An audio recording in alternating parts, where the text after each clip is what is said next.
It's a happy Tuesday here on Good Morning NFC East. Jeff Kerr with you here. Tone DeShields II. He's got that smiling face on already. I can see that.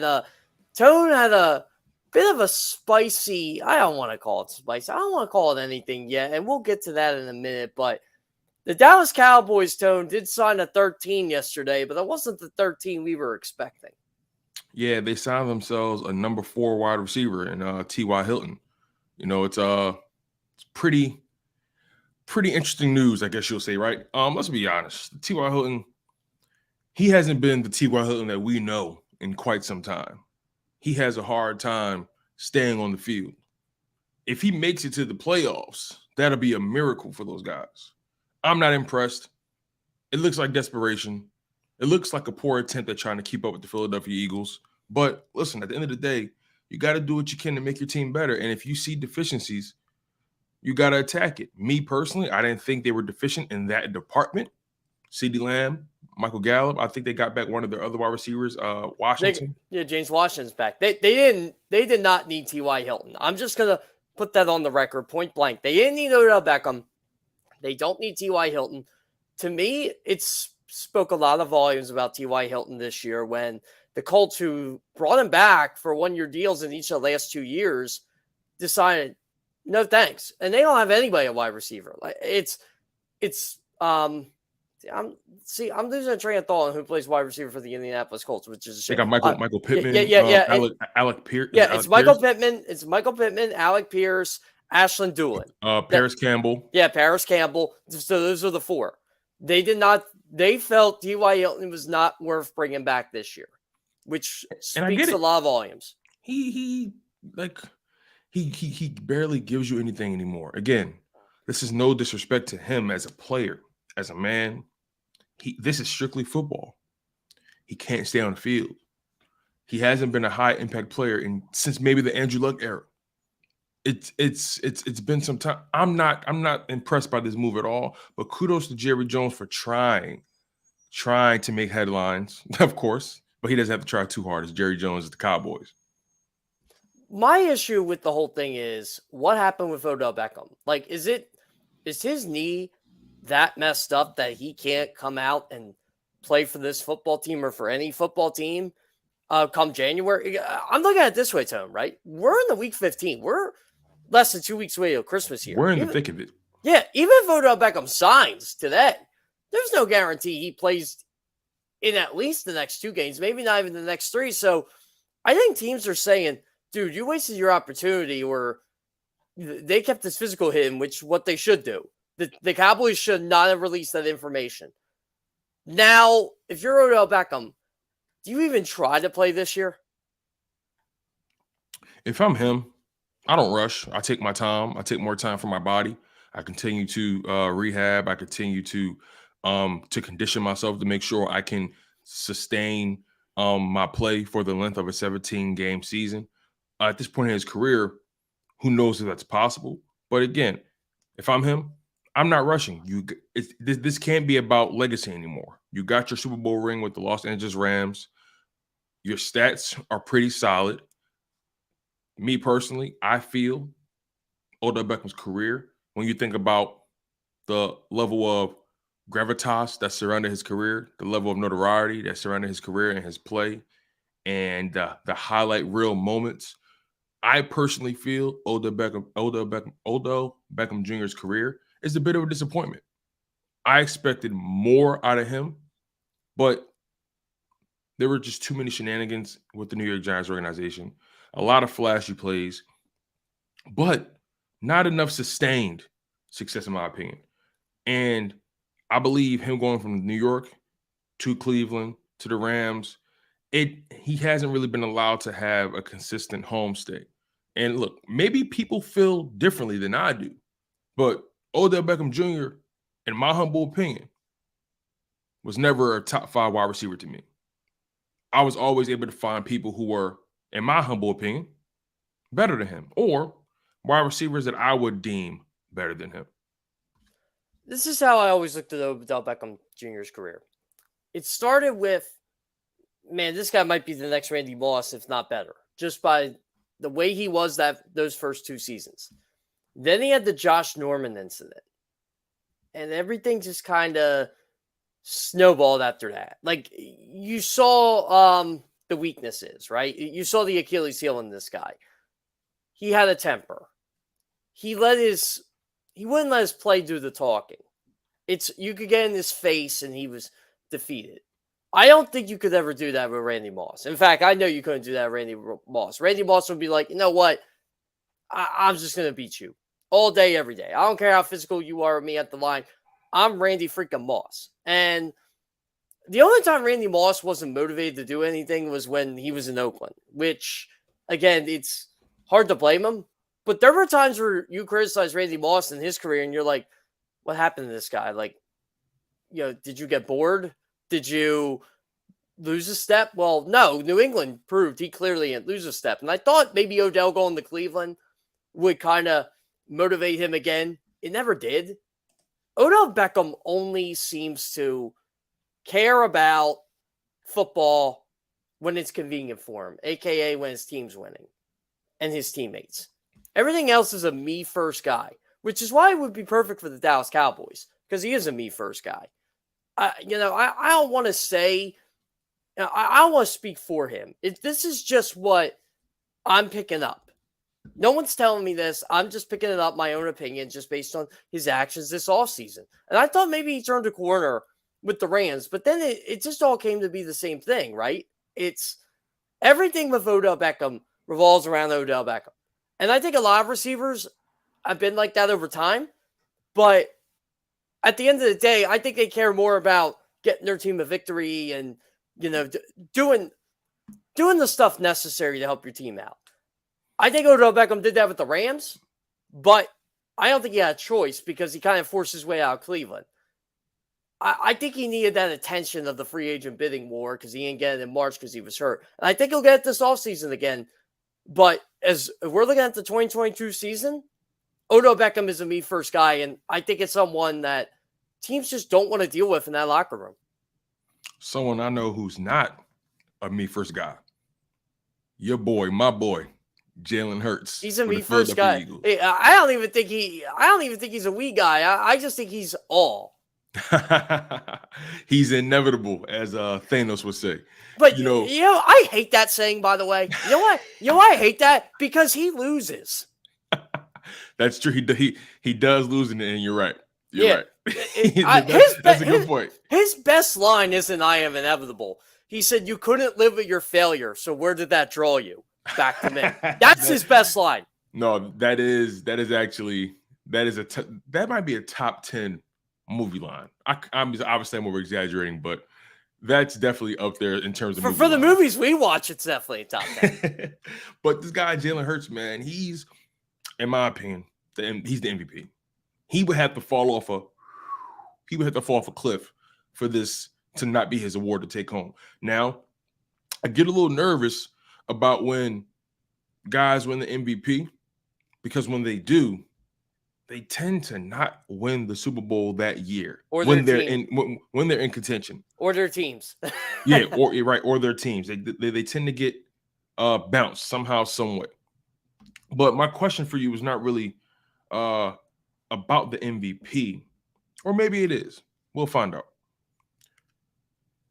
Jalen Hurts drafted in the second round in the 50 range. Pick number 53, 54, something like that, if I'm not mistaken. 53. He was drafted to be the backup quarterback behind Carson Wentz. Carson Wentz didn't like that. Carson Wentz felt like they should have spent that draft pick on a skill position guy, somebody who can directly help him. Nonetheless, Jalen Hurts was there. He was the backup quarterback.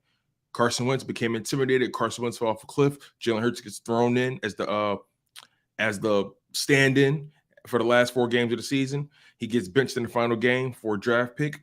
The Eagles will not say that, but that's exactly what happened. He comes in the following season. The Eagles bring in Devontae Smith for him. He also has Dallas Goedert still. He also has the best offensive line in football. He comes in. He pushes his team to 9-8. He gets in for a playoff berth. He loses to Tom Brady and the Buccaneers. Gets waxed. A great learning experience. He comes back this year. Pushes his team. Plays his way into a 12-1 record. Plays himself into the MVP conversation. Plays himself into contention for a Super Bowl with the Philadelphia Eagles. Jalen Hurts, Howie Roseman. Will Jalen Hurts go down as being Howie Roseman's best draft pick or greatest draft pick of his tenure as the Philadelphia Eagles GM if he wins the Super Bowl? I still think it's Brandon Graham or Jason Kelsey at this point, because Jason Kelsey is going to be a Hall of Famer. If you look at the numbers, if you look at the accolades, Jason Kelsey is going to be a Hall of Famer. He's still playing a high level at 35. Brandon Graham didn't look that way at first, but look how good BG has been over the last 7 years. Look how good he still is now. By the way, he's coming off a torn Achilles injury, and he's balling at 34. So I got a question for him too later on in the segment. But go ahead, cook, Jeff. But if Jalen Hurts wins MVP, it's definitely a top 5 draft pick of Howie Roseman's career. It may end up being one of the best draft picks in Eagles history, because you know when the last MVP of the Philadelphia Eagles was? Norman Van Brocklin, 1960. And by the way, they did not draft him. They brought him over from the Rams. And also, this is why I think Philadelphia maybe don't believe in the MVP jinx, because they haven't had an MVP in 62 years. And 2, the last time they had an MVP, they won. They won the championship in 1960. So just so you guys are aware, the person who won MVP, their team has not won the Super Bowl since the 1999 Rams. That was Kurt Warner. That was one of the better NFL teams I've seen in my lifetime. That team was ahead of their time. It's funny, when Kurt Warner threw 41 touchdown passes, you were like, this is amazing. Like, who throws 40 touchdown passes outside Dan Marino? Well, at the time, no one did. Kurt did. And Marshall Faulk had 1,000 receiving yards, 1,000 rushing yards. Marvin Harrison, Torrey Holt, Ricky Prohl. That team was loaded. They were good on offense. They were good on defense. It kind of feels like this Eagles team. So maybe Hurts can break the jinx. But I'll tell you what, if Jalen Hurts wins MVP and the Eagles win the Super Bowl, this will be easily one of the greatest seasons, if not the greatest season in Philadelphia Eagles history. And I would catapult Jalen Hurts probably into a top 3 Howie Roseman draft pick. Because second-round quarterback, by the way, you got to remember, he was taken after Joe Burrow, Justin Herbert, Tua Tagovailoa, who all are really good quarterbacks. Burrow and Herbert are franchise quarterbacks. And Jordan Love. Can't forget that guy. Yeah, that's right. Jordan Love was taken that year. I always forget that because he don't play. But you got to add this to it. Jalen Hurts, you can say, is just as good as Joe Burrow and Justin Herbert this season. That's a steal. That is a steal at number 53. And if he becomes better than them, and I think Joe Burrow and Justin Herbert are going to be studs in this league. I actually ranked Tua above them because I thought he was going to be very good. He still is a very good quarterback. But if Jalen Hurts is above them, what does that say about Howie Roseman and his ability to pick talent? I mean, I still have a little bit of questions about Howie Roseman's talent evaluation. I won't go that far. Everybody does, though. But if you look around the league, it's his talent evaluation is better than about at least 25, 26-year-old managers. Hey, man, at this point, you can't really argue with that. Something I wanted to bring up with you when you brought up Brandon Graham and Jason Kelsey, and this is my final point on Jalen Hurts, and then we can transition to the Brandon Graham topic that I wanted to broach with you. I understand why you say Jason Kelsey and or Brandon Graham as being, those top 2 draft picks of Howie Roseman's tenure.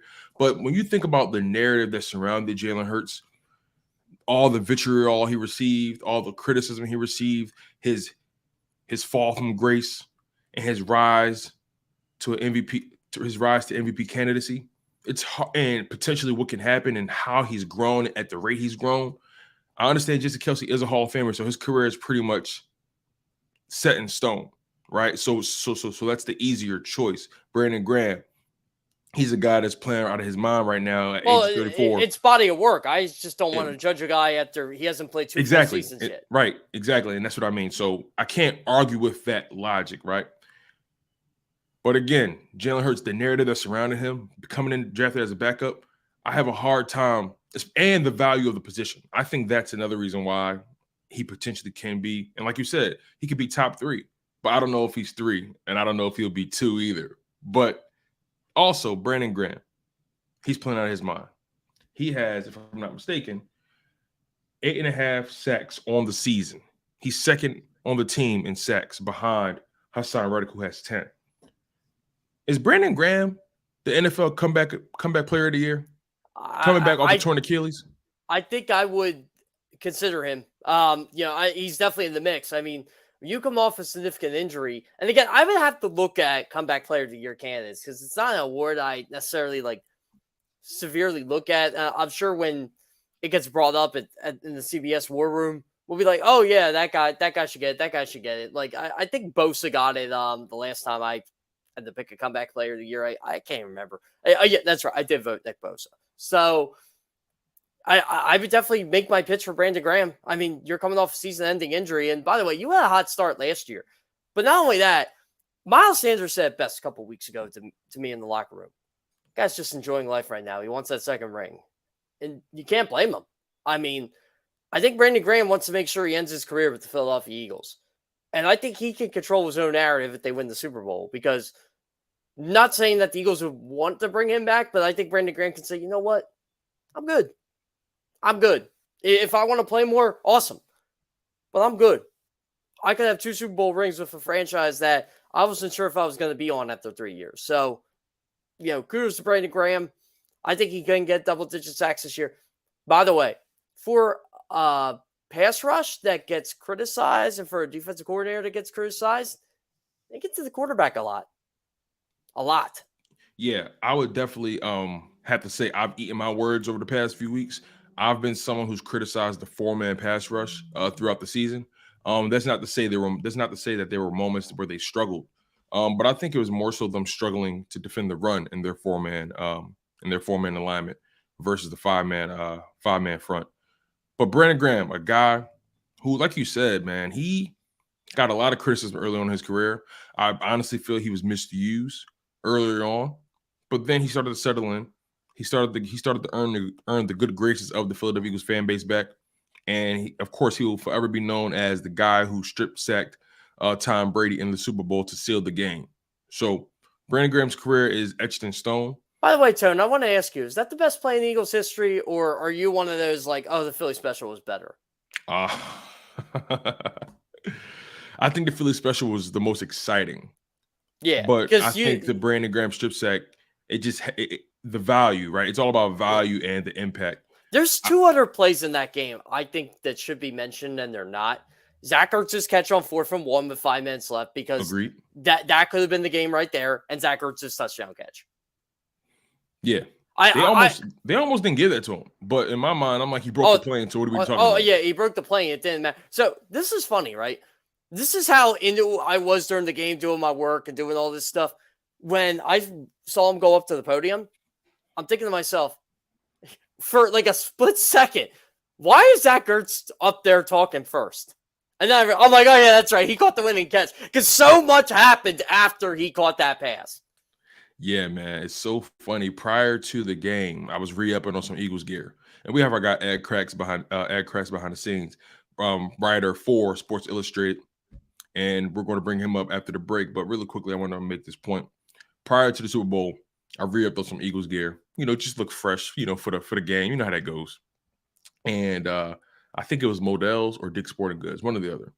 They were selling, official, Super Bowl 52 licensed, Eagles gear. And they had Nick Foles jersey. They had an Alshon Jeffrey jersey.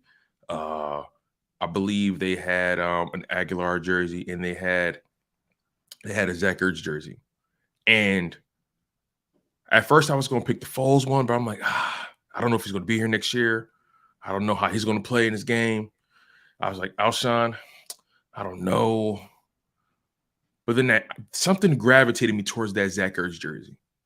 And I say all that to say, I bought that jersey, and he ends up catching the crucial 4th and 1. He ends up catching the game-winning touchdown to seal the game. I say all that to say, once again, Eagles, your Super Bowl, put it on my tab, okay? I was laughing. Put it on my tab. By the way, speaking of the Super Bowl, before we go to break, I was laughing at Troy Aikman last night. Nelson Aguilar dropped the pass. And he goes, you don't have to tell Philadelphia Eagles fans about Nelson Aguilar and his drop issues. And I'm thinking to myself, hold on a second, Troy. Nelson Aguilar, 9 catches in the Super Bowl. That's a playoff Sure record. did. 9 catches for over 100 yards, right? That might be a Super Bowl record too. I gotta look that up. But Nelson Aguilar did show up in the one time Eagles fans needed him to show up. And listen, I will always be indebted to that man. So, hey, Nelson Aguilar, Scott Ring. Cheesesteak. Whenever you're in Philly, cheesesteak, soft pretzels, and water ice on me, man. I just think of the guy. I just think of the baby meme though. Hey, drop it. Yeah, drop babies like Aguilar. I forget the whole saying now. That was hilarious though, by the way. Oh man, that would never get old. You guys are locked in on Good Morning NFC East. He's Jeff Kerr. I'm your guy, Tone DeShields II. Make sure you guys continue to smash that like button. Make sure you guys are subscribed to JAKIB Sports. Next up, we have one of the regulars on JAKIB Sports, Eddie Kratz, writer for Sports Illustrated. Can't wait to hear what he has to say about the Philadelphia Eagles, man. Can't wait to hear what he has to say about Jalen Hurts' MVP candidacy. Can't wait to see what he has to say about a potential Super Bowl run. This is Good Morning NFC East. Keep it locked, you guys. You don't want to miss this.